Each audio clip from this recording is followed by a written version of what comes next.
It's Sybil Wilkes with what you need to know. Today is Monday, May 3rd, 2021. Number 1. Today, family and friends will remember Andrew Brown Jr. as the nation will learn more about the black man shot to death by a North Carolina County Sheriff's deputies. The celebration of Andrew's life is a necessary step in the grieving process, but as many are likely to mention during today's funeral, the real work lies ahead. As Reverend Al Sharpton and others come together today to comfort his family, may they also be comforted by the fact that justice in the form of real systemic change will come to their loved one, to Elizabeth City, North Carolina, and to a nation of people living in fear that any one of us could be next. Number 2, the long-awaited announcement of the 2020 census results released last week, prompting concern and surprise from some states and civic organizations. The 2020 count faced unprecedented challenges, including underfunding, as well as attempts by the Trump administration to add a citizenship question and exclude undocumented immigrants from the count. The coronavirus pandemic was also a huge factor in the 2020 count, as door-to-door head counts were stalled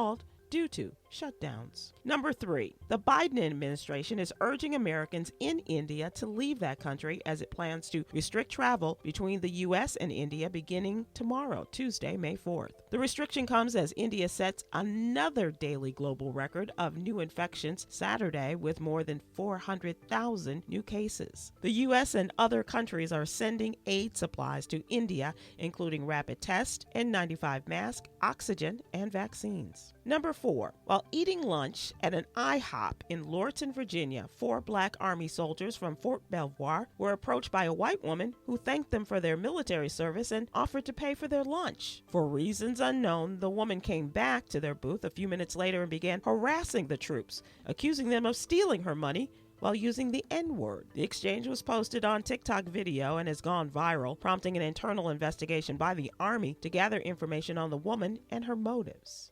Number 5, Wall Street titans are making a mad dash for black art. Billionaire hedge fund managers Steve Cohen and Kenneth Griffin both recently donated high-profile pieces to the Museum of Modern Art, or MoMA. Since 2010, the MoMA has secured 430 pieces by black artists. Last year, a painting by Jean-Michel Basquiat sold for $110.5 million, the 6th highest price for a piece at an auction.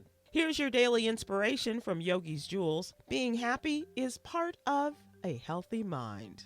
All right. Join me today live on YouTube and Facebook at 7 p.m. Eastern, 6 p.m. Central with our social activists, Coy Malone, and comedians Huggy Lowdown and Chris Paul as we discuss today's top headlines and more. Thank you to our What You Need to Know partners, Alpha Kappa Alpha Sorority Incorporated and Black Voters Matter. To subscribe to my free daily newsletter, please visit SybilWilkes.com. Be informed, be empowered.